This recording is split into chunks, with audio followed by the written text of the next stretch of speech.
Morning जी, great morning दोस्तों। भूपेश आनंद आपके सामने CA में आपके लिए I am going to start with lecture number 2। I am doing overhead specifically for CMA USA part 1 examination. Section D कर रहे हैं बेटा इस समय, कॉस्ट मैनेजमेंट। और कॉस्ट मैनेजमेंट में मैं आज पहला यूनिट जो आपको एक्सप्लेन कर रहा हूं that is overheads, and I have already delivered 2 lectures in relation to और 1 lecture in relation to overheads. मैं भूपेश आनंद आज आपके सामने लेक्चर 2 स्टार्ट करूंगा ओवरहेड्स के बारे में। बेटा ये शुरू के 5-6 लेक्चर्स बड़े प्रीशियस हैं, आप इन 5-6 लेक्चर्स को अच्छी तरह से देखना। फिर मैं एक लेक्चर लूंगा जिसमें पूरा रिवीजन करा दूंगा, बट ये 5-6 lectures will be preparing a foundation for you, so you have to be alert. आपका अलर्टनेस लेवल बहुत ज्यादा होना चाहिए। जैसे आपने कभी देखा सांप को कैसे अलर्ट होकर बैठा रहता है, आपको 5-6 लेक्चर्स में बड़ा अलर्ट होकर बैठना है बेटे। आइए, मैं Bhupesh Anand I am going to start with, मैंने आप सबके लिए लिखा great morning lecture number 2 overheads. In the last lecture we have seen that what is the meaning of overheads. हमने लास्ट क्लास में आपको ओवरहेड का एक फ्लो चार्ट बनाकर दिखाया। मैंने कहा कि भाई ये ओवरहेड्स का मीनिंग ये होता है। ओवरहेड्स के 3 क्वेश्चंस ये वाले हैं, these are the 3 answers which you have to give, and we have started with the journey in relation to overheads. और लास्ट लेक्चर में मैंने क्या बताया आपको, मैंने एक बात ये बताई बेटे, आप सबको एक बात ये बताई, क्या बताया, that what are the different types of cost. We have seen that the cost can be direct cost and indirect cost. Direct cost क्या होती है, जो सीधा आप किसी कॉस्ट सेंटर से या कॉस्ट प्रोडक्ट से या डिपार्टमेंट से सीधा उसका प्यार रिलेट करा सकते हो। आपको पता है कि ये इससे प्यार करता है, बट कई बार आप कंफ्यूज हो जाते हो कि ये लड़की किस से प्यार करती है। It means sometimes you get confused that there is, आपको कई बार लगता है शायद ये इससे प्यार करती है, फिर कई बार लगता है इससे प्यार करती है, तो you are not directly sure, तो उसको हम बोलते हैं इनडायरेक्ट कॉस्ट। आराम से बेटा रजिस्टर ओपन कर लीजिए, मैंने अभी कोटेशन भी नहीं बताई, अभी सब बताऊंगा। आप पहले रजिस्टर ओपन करें। अभी तो लेक्चर 1 का मैं इंट्रो बता रहा हूं कि मैंने लेक्चर 1 में क्या क्या बताया था। मैंने कहा if I want to produce a product, मैं अगर किसी भी प्रोडक्ट को बनाना चाहूं तो बेटे उसमें 2 तरह के कॉस्ट लगती है, 2 तरह की कॉस्ट। एक को मैं कह सकता हूं डायरेक्ट कॉस्ट और एक को मैं कह सकता हूं indirect cost.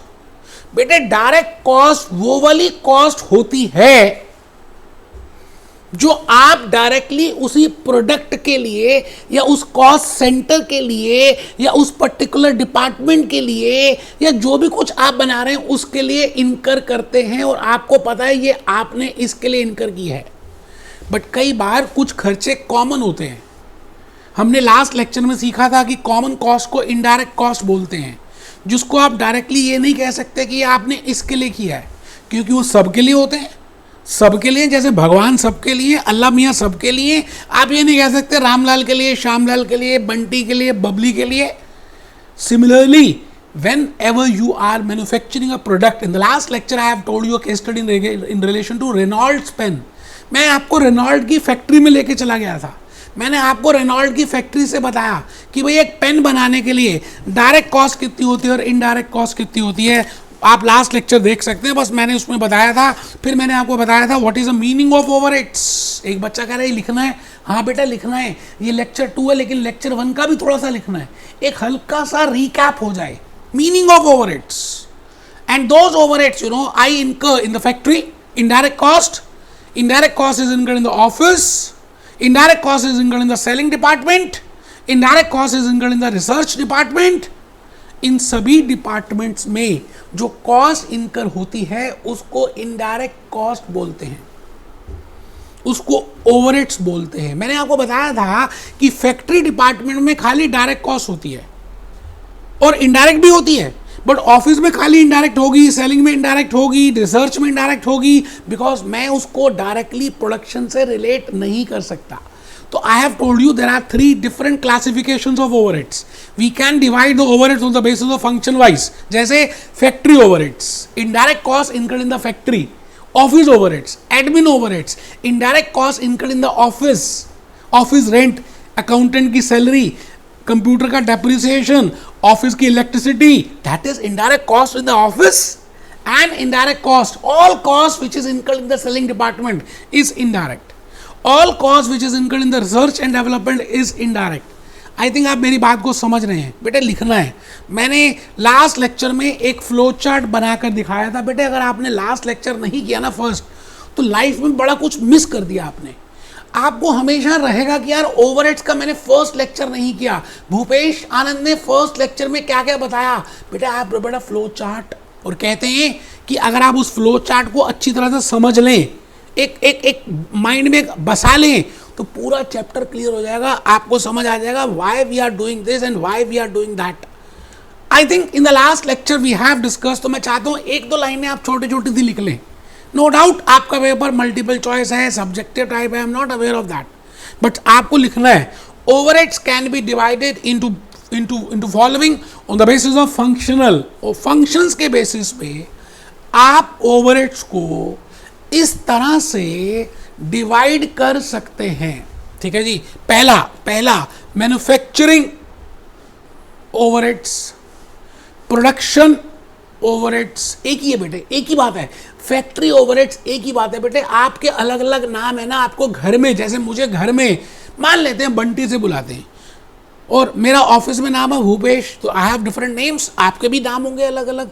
Similarly either I can say it as a manufacturing overhead, और I can say it as a production overhead, और I can say it as a factory overhead. Second is admin overheads और office overheads. लिखेंगे बेटे, लिखेंगे, आप सब लिखेंगे. कमर सीधी करके बैठे हुए हैं, आप सब लिख रहे हैं. आपको फर्स्ट अटेम्प्ट में पास होना है. आप मेरी बात को मान रहे हैं, आप मुझे खून दे रहे हैं, मैं आपको आज़ादी दूंगा. मैन्युफैक्चरिंग, प्रोडक्शन और फैक्ट्री, एडमिन के साथ आप लिख लें फैक्ट्री, ऑफिस ओवरहेड्स. ऑफिस भी लिख सकते हैं. Selling and distribution overheads, research and development overheads. बेटे लास्ट लेक्चर में सब बता दिया था. मैंने ना इसकी हैंड रिटन स्लाइड्स बनाई थी. अभी जूस नोट्स में आऊँगा, बुक्स में आऊँगा, बट मैं चाहता हूँ कि हैंड रिटन स्लाइड थोड़ी सी लिख लें. जैसे मैंने लिखा manufacturing slash production slash factory slash works overhead, तो यहाँ पर आप वर्क्स भी लिख सकते हैं. देखिए एक और नाम ऐड हो गया. वर्क्स का मतलब है जहाँ पर काम हो रहा है उसको वर्क्स बोलते हैं. Manufacturing slash production slash factory slash works overheads.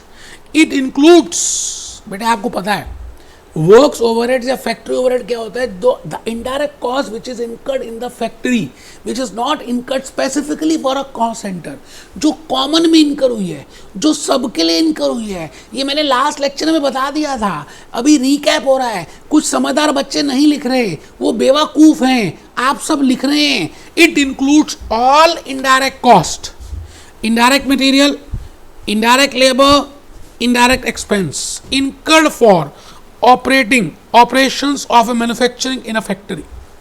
कौन सा बच्चा मुझे एग्जाम्पल बता सकता है बेटे. Depreciation of machineries in the factory. अब उस मशीनरी में एक ही तरह का प्रोडक्ट थोड़ी बन रहा है, एक ही प्रोडक्ट थोड़ी बन रहा है, हजारों तरह के अलग अलग तरह के नंबर ऑफ क्वांटिटीज में प्रोडक्ट्स बन रहे हैं. फैक्ट्री का रेंट, फैक्ट्री का इलेक्ट्रिसिटी बिल, फैक्ट्री में जो सुपरवाइजर है. आई थिंक मैंने आपको लास्ट लेक्चर में हमने सब एग्जांपल्स किए थे. हल्का सा एक ब्रशअप कर रहे हैं बेटे, ब्रशअप कर रहे हैं. ये स्लाइड्स मैंने शायद लास्ट क्लास में आपसे लिखवाई नहीं थी, क्योंकि मैं भावनाओं में खो गया था. मैं पता नहीं क्या क्या बोलना स्टार्ट कर दिया था. बेटे आज हम इसको थोड़ा सा लिख रहे हैं. मैंने लास्ट लेक्चर में आपको एडमिन और ऑफिस ओवरहेड्स के बारे में भी बताया था कि इस डिपार्टमेंट में हम हमेशा इनडायरेक्ट कॉस्ट ही इनकर करते हैं. It includes cost of management, accounting and administrative services. जो बेटे कॉलर, जैसे मैंने टाई पहनी है, टाई पहन के अकाउंटेंट बैठा है, टाई पहन के कंप्यूटर ऑपरेटर बैठा है ना. उसमें जो स्टाफ बैठा है, एडमिन का स्टाफ है, डायरेक्टर्स बैठे हैं, पॉलिसीज बना रहे हैं, फॉर्मुलेशंस बना रहे हैं, बजट्स बना रहे हैं, मैनेजमेंट अकाउंटेंट बैठा है, कॉस्ट अकाउंटेंट बैठा है, फाइनेंशियल अकाउंटेंट बैठा है, एसी लगा हुआ है, कंप्यूटर्स लगे हुए हैं, रेंट जा रहा है, इलेक्ट्रिसिटी इनकर हो रही है, कंप्यूटर पे डेप्रिसिएशन इनकर हो रही है. तो मैं आपके सामने ये लिख रहा हूँ administration slash office overheads. It includes cost of management, accounting and management's administrative services. It includes cost of management, accounting and administrative services. It includes the cost of formulating the policies. आप जो policies बनाते हैं, policies, budgets, procedures, in determining the organization and controlling the operations of an undertaking. It includes the cost of formulating the policy, directing the organization and controlling the operation of an undertaking. पूरी organisation की policies को बनाना, staff कौन बनाएगा बेटे? Directors बनाएंगे, CEO बनाएगा, CFO बनाएगा, managers बनाएंगे, अकाउंटेंट्स बनाएंगे, रिपोर्ट्स. तो वो बैठेंगे कहाँ पर? वो कुछ एक्चुअली में प्रोड्यूस थोड़ी कर रहे हैं, they are helping. So the cost which is incurred in the office and admin department is always indirect. Direct cost तो हो ही नहीं सकती. कहना पाप है अगर आप डायरेक्ट कॉस्ट ऑफिस में इनकर करते हैं. तो मैं आ गया जी सेलिंग में. अब एक बच्चा ना लिख नहीं रहा, कहता है लास्ट क्लास में तो बता दिया था बेटा, लिखवाया नहीं था, है शर्म आनी चाहिए कुछ आपको. लिखो selling and distribution overheads. It includes cost of creating demand. Demand को क्रिएट करना. कैटरीना कैफ को कहना कि तू लक्स साबुन से नहाती है ऐसा बोल, ब्रांड एम्बेसडर बना देना उसको, तो दुनिया नहाएगी. क्योंकि जो कैटरीना को चाहते होंगे वो सब भी लक्स के साबुन से नहाना शुरू कर देंगे. डिमांड को क्रिएट करना, that is selling and distribution. और फिर डिस्ट्रीब्यूट करना. पहले सेलिंग होगा फिर डिस्ट्रीब्यूट होगा. तो लिखे it includes cost of creating demand and securing orders. Distribution overheads includes expenditure in transporting articles. बेटे आपके पास सामान आ गया, आपके पास डिमांड क्रिएट हो गई, तो आप क्या करेंगे? फैक्ट्री से इसको वेयर हाउस तक लेकर जाएंगे और फिर वेयर हाउस से डिस्ट्रीब्यूटर्स तक, कस्टमर्स तक लेके जाएंगे. तो जो भी कॉस्ट आपको उस प्रोडक्ट के डिस्ट्रीब्यूशन में लगेगी उसका नाम है डिस्ट्रीब्यूशन ओवरहेड्स. ठीक है जी, बहुत बढ़िया, बहुत ही बढ़िया सर. रिसर्च एंड डेवलपमेंट तो मैंने बता ही दिया था बेटे, कोविड का एग्जांपल दिया था, क्योंकि मैं लेक्चर्स पोस्ट कोविड सिनेरियो में रिकॉर्ड कर रहा हूँ, लेटेस्ट आपके लिए रिकॉर्ड कर रहा हूँ. रिसर्च का मतलब है किसी नई चीज़ को ढूंढना, नए प्रोसेस को ढूंढना, नए प्रोसीजर को ढूंढना. मुझे नहीं पता मिलेगा या नहीं मिलेगा, बट अगर मिल गया तो फिर उसको आगे लेकर जाना. तो लिखेंगे research is incurred for the new product, new process in manufacturing a product. Research overheads is incurred for the new product, new process of manufacturing a product.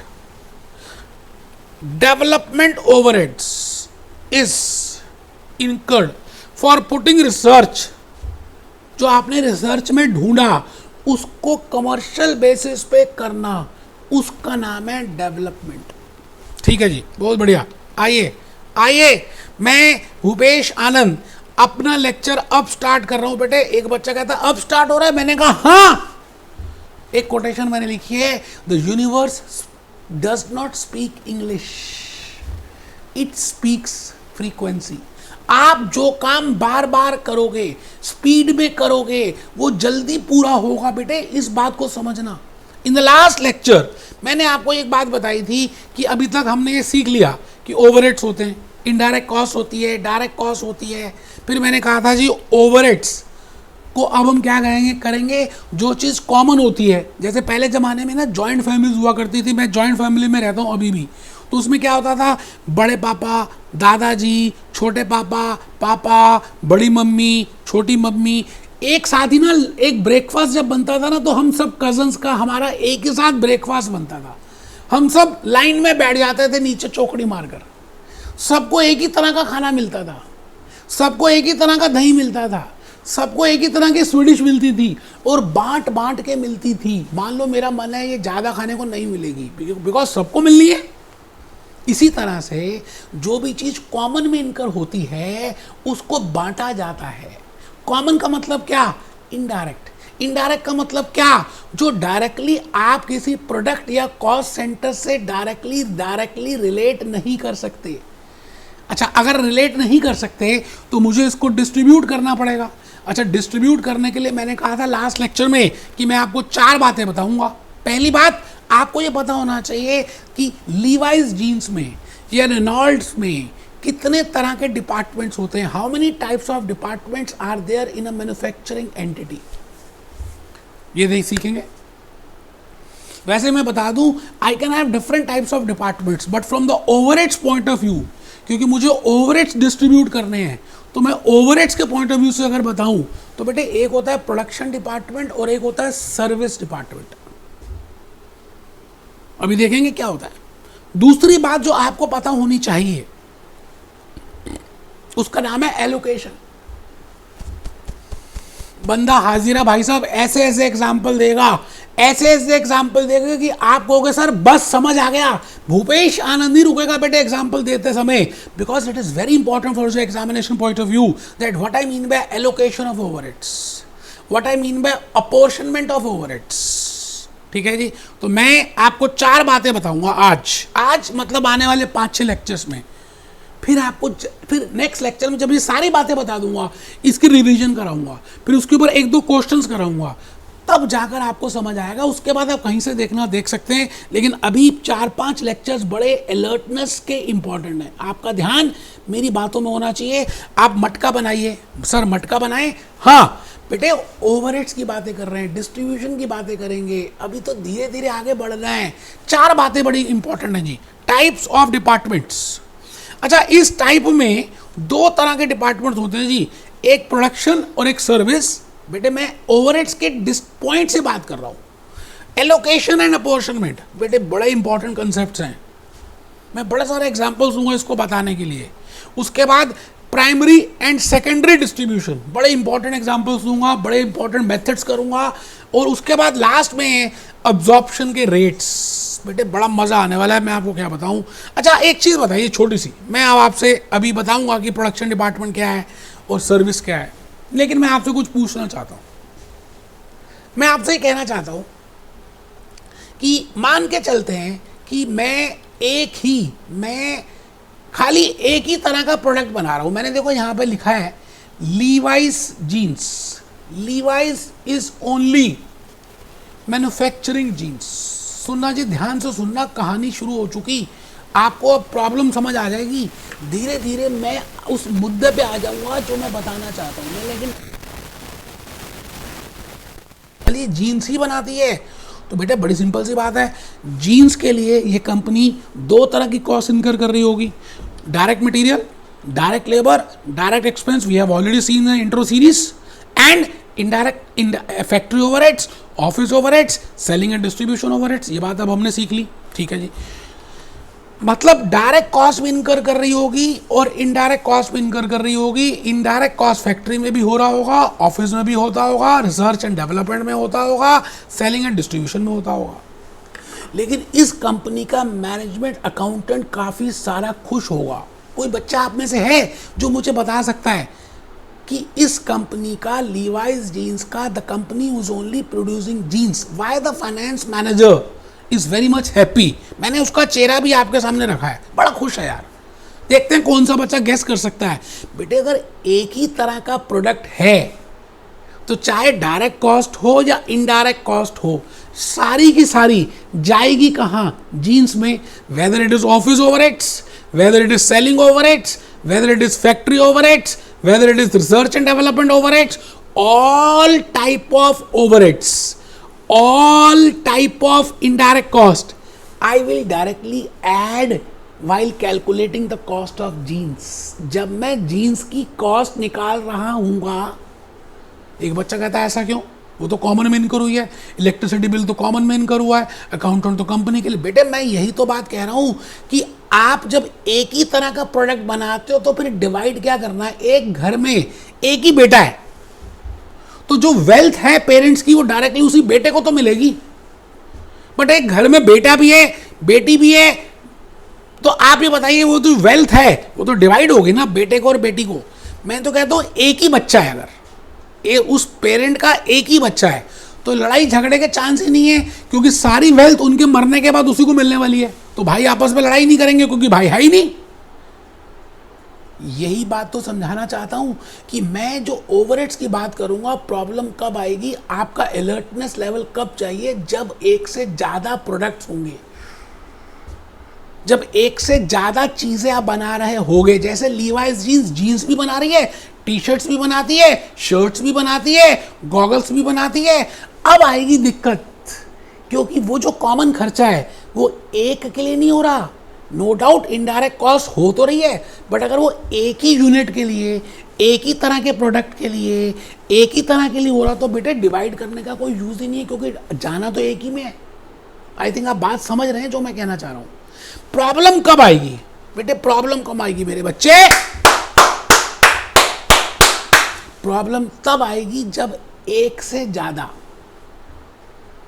आप प्रोडक्ट बनाते हो और आप खर्चा कॉमन में इनकर करते हो। जब आप इलेक्ट्रिसिटी बिल कॉमन में इनकर कर रहे हो, जब office overheads, admin overheads common में इनकर हो रहे हैं, क्योंकि वो सभी के लिए हो रहे हैं, और आप मान के चलो 2 डिपार्टमेंट्स बना रहे हो, 2 प्रोडक्ट्स बना रहे हो, एक टी शर्ट और एक जीन्स, तो सवाल ये आता है कि वो जो सेलिंग ओवरहेड्स हैं, वो जो रिसर्च ओवरहेड्स हैं, वो जो ऑफिस ओवरहेड्स हैं, वो ओवरहेड्स हैं, that indirect cost, how to divide between jeans and T shirts. आप मुद्दा समझ आ गया, प्रॉब्लम समझ आई बेटे। जब तक मुझे प्रॉब्लम ही नहीं समझ आएगी, मैं आगे रटना थोड़ी है यार, क्योंकि आने वाले लेक्चर्स इसी बात पे डिपेंड करते हैं कि आपको प्रॉब्लम समझ आई या नहीं आई। तो वो ज़्यादा अंडरस्टैंडिंग अच्छी होगी जब आप मेरे नेक्स्ट लेक्चर सुनेंगे। मैं अभी इशू बता रहा हूँ कि इशू ये है कि जब एक से ज़्यादा प्रोडक्ट्स होंगे, जैसे मुकेश अंबानी और अनिल अंबानी, धीरू भाई अंबानी के 2 बेटे, अगर खाली मुकेश होता तो सारी वेल्थ मुकेश को मिल जाती। बट आपको पता है धीरू भाई अंबानी की डेथ के बाद मुकेश अंबानी और अनिल अंबानी के बीच में लड़ाई हो गई, डीमर्जर हो गया। तो अब वेल्थ को डिवाइड करना था कि मुकेश को कितनी मिले और अनिल को कितनी मिले, डिवीजन करना था, डिस्ट्रीब्यूट करना था, क्योंकि एक से ज्यादा है। सेम कंसेप्ट यहां पे यूज कर रहे हैं। If you are incurring overheads, that has to be incurred, and if you are producing more than 1 product, generally companies produce more than 1 product, then the point is how to divide it. मान लेते हैं electricity bill है, आपने 50,000 रुपए का electricity bill pay किया factory में। अब आप उसमें जीन्स भी बनाते हैं और टी शर्ट्स भी बनाते हैं, क्या करें, इक्वल इक्वल डिवाइड कर दें? क्या लगता है आपको, बताइए। देखो डिवाइड तो करना पड़ेगा ना, मुझे कॉस्ट निकालनी है जीन्स की और मुझे कॉस्ट निकालनी है टी शर्ट की। 50,000 का बिल इनकर किया है, या तो एक ऐसा हो सकता है कि आप 25,000 रुपये जीन्स में डाल दें, 25,000 रुपये टी शर्ट में डाल दें। लेकिन रुकना, मैं अभी कुछ और कहने वाला हूँ।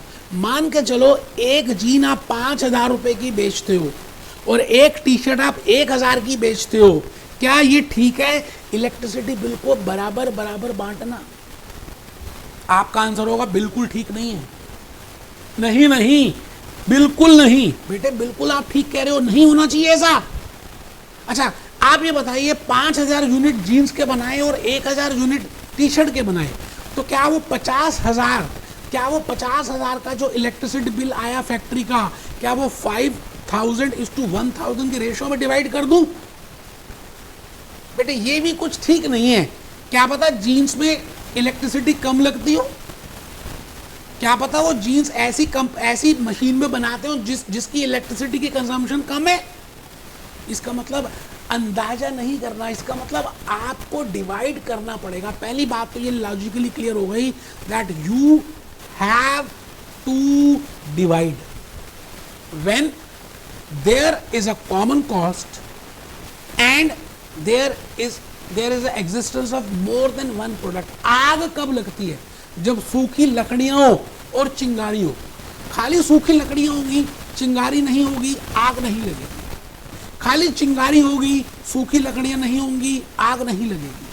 बेटे ऑस्ट्रेलिया के जंगलों में आग कैसे लगती है? बांस कैसे, चिंगारी भी है और सूखी लकड़ियां भी हैं, तो दोनों टकराती हैं तो आग लग जाती है। मैंने कहा if there is a common cost, if there are factory overheads, if there are office overheads, if there are selling overheads, if there are research overheads and there are more than 1 product, बेटे जितनी jeans की cost थी direct मैंने jeans में add कर दी, जितनी cost indirect direct थी फॉर द टी शर्ट्स मैंने टी शर्ट में ऐड कर दी, उसमें तो कोई प्रॉब्लम ही नहीं है।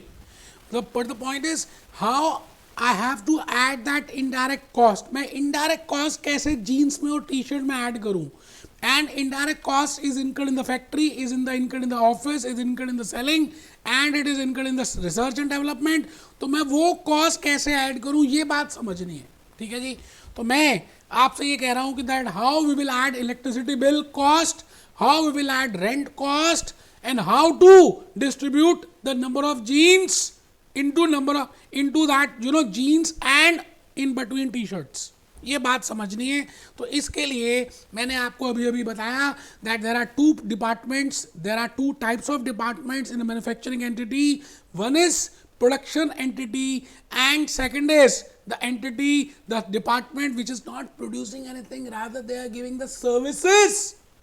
तो बेटा प्रोडक्शन डिपार्टमेंट की कॉस्ट मैं ऐड कर दूंगा जीन्स की, जैसे जीन्स की कॉस्ट है वो जीन्स की यहाँ पर ऐड हो जाएगी जो भी कॉस्ट है। इसी तरह से टी शर्ट की टी शर्ट में ऐड कर देंगे और यहाँ पर मैं टोटल कैलकुलेट कर दूंगा और उसके बाद आई विल कैलकुलेट इट। मैं भूपेश आनंद चाहता हूँ कि आप सभी एक छोटी सी बात लिखें बेटे, मैं बड़ी इंपॉर्टेंटली मैंने आज बड़े प्रिपेयर किया है आप सभी के लिए। That what are the types of departments? We have already understood that what I mean by types of departments। थोड़ा सा एक बेटे एक छोटी सी स्लाइड है जो लिखनी है आज के इस लेक्चर में। ओवरहेड डिस्ट्रीब्यूशन में आपको मैंने आप जस्ट ये बताया that there are two types of departments from the overhead distribution point of view। One is the department who is producing something and the other department is not producing something, rather they are giving the services। So types of departments in a manufacturing entity, I will say production and service। Production में नीचे लिख रहे हैं those departments who are producing the finished product, सब लिखेंगे बेटे। मैं फिर रिपीट करता हूँ बेटे, ये किसी बुक में नहीं है, फिर भी मैं ये बताना चाहता हूँ कि आपको लॉजिकली आने वाले लेक्चर्स क्लियर होंगे ना तो अच्छा लगेगा। मैंने कहा types of departments in manufacturing entity में there are two types of departments, the production department, those departments who are producing the finished product, जैसे जीन्स और टी शर्ट। और दूसरा है बेटे service departments, those who are not producing anything, who are giving support services to production departments like repair and maintenance and like warehouse I have discussed. तो आज के इस लेक्चर में मैंने आपको बस इतना ही बताना था, वैसे ज़्यादा कुछ था नहीं। वैसे इस लेक्चर को मैं प्रिपेयर ज़्यादा लंबा भी कर सकता था, बट मुझे लगा कि मैं धीरे धीरे छोटी छोटी बातों को बताऊंगा तो आप ज़्यादा लाइफ को एंजॉय कर पाएंगे। आइए जी, एक छोटी सी बात बतानी है। मैंने कहानी किस्मत की यहीं से स्टार्ट की थी आज लेक्चर 2 की, that I should know how to distribute the overheads. But before distributing the overheads, before distributing the indirect cost incurred in factory, incurred in office, incurred in selling, incurred in distribution, incurred in research, I should be aware of these 4 points। So पहली बात जो मुझे पता होनी चाहिए उसका नाम है टाइप्स ऑफ डिपार्टमेंट्स, जो आज मैंने बताया। There are two types of departments, one is production and second is service. बेटे इसके बाद ही आपको लॉजिकली नेक्स्ट लेक्चर नंबर 3 में एलोकेशन और अपोर्शनमेंट को डिस्कस करूंगा, अलग अलग एग्जांपल्स लेके बताऊंगा। अब आपको ज़्यादा लॉजिकली बातें समझ आएंगी that what I mean by allocation and what I mean by apportionment. I think आपने लेक्चर को एंजॉय किया होगा।